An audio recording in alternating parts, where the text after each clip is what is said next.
Hello YouTube, it's your boy B3 back with another kicking graphic novel review. Today I have a fun one, Justice League Volume 2 Graveyard of Gods, which contains all the Aquaman Drowned stuff as well, the Justice League Aquaman Drowned.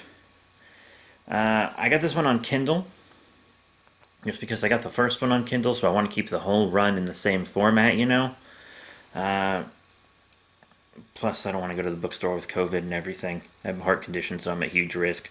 But, the tides of doom are rising, and the heroes are in over their heads. With the godlike maniac called the Batman Who Laughs as an uneasy ally, criminal mastermind Lex Luthor continues to assemble his Legion of Doom, pulling in Wonder Woman and Aquaman's archenemies Cheetah and Black Manta.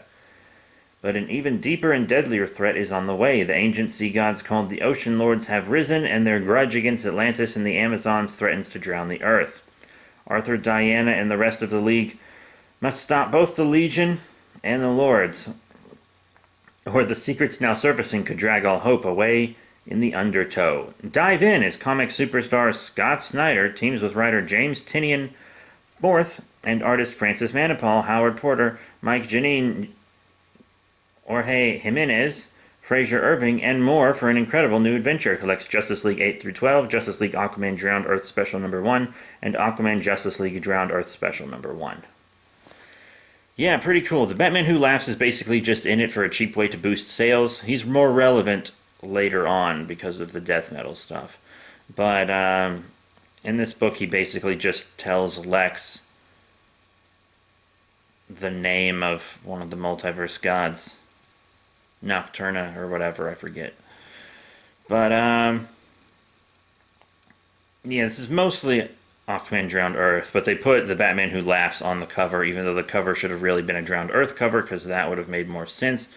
But they really just wanted the Batman Who Laughs on the cover because they think it would sell more books that way. I honestly think the Batman Who Laughs very quickly became an overused character, who just seems to be in books to boost sales. I mean, not that the stuff he's in isn't good. Batman Who Laughs miniseries was good and stuff, and I don't know, I just feel like the whole road to death metal was kind of forced. Sue me. But, yeah, this book was pretty good. Batman fights the Legion of Doom in a full body cast, which was pretty dope. The Legion stole the totality, which was not so dope for the Justice League. And then the gods of seas on other worlds were let out of the graveyard of the gods. And then they drowned like the whole planet, and everyone who touched their waters turned into a fish monster. So very little loss of life after it was all resolved. Aquaman was able to resolve it in a nice, very hopeful way. Because everyone was like, oh, we gotta kill these sea gods. Like, Mera was like, these sea gods have to die in order for us to take the world back. And Aquaman was like, no, we can reason with them. And he did. And everything was better for it in the end, and it made me really happy. I really like the more hopeful books from DC. I feel like DC's main thing should just be hope. Aquaman seemingly dies in the end, but the very last page is him washed up on a beach. So we'll find Aquaman at some point, but Mera's taken his place in the Justice League yet again. This is, I believe, the second time she's done that, because she did that in the last run of Justice League as well, when Arthur was trapped in Atlantis. And now he's just lost somewhere, and she's once again taking his place in the Justice League, which is really cool. But she might not be present a lot because she has to rebuild Atlantis.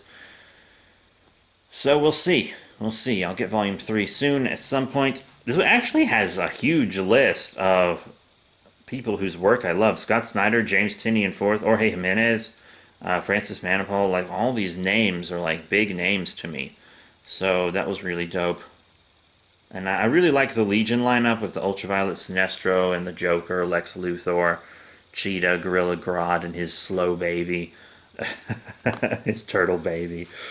But the art was pretty good. There was a lot of changes of art styles throughout, and there was one of the art styles I didn't like very much. But the rest of them were pretty good. And it was just a really solid book. I'm really enjoying this run on Justice League, just as I have enjoyed pretty much everything Scott Snyder has written. So thank you all very much for your support. Remember to rate, comment, and subscribe. Check out all the cool links in the description below, Facebook, Twitter, etc.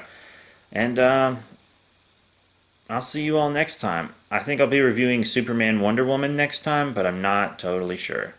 It might be Thor also. I'm reading multiple books at the same time. That's it. Thank you all once again. See you all next time.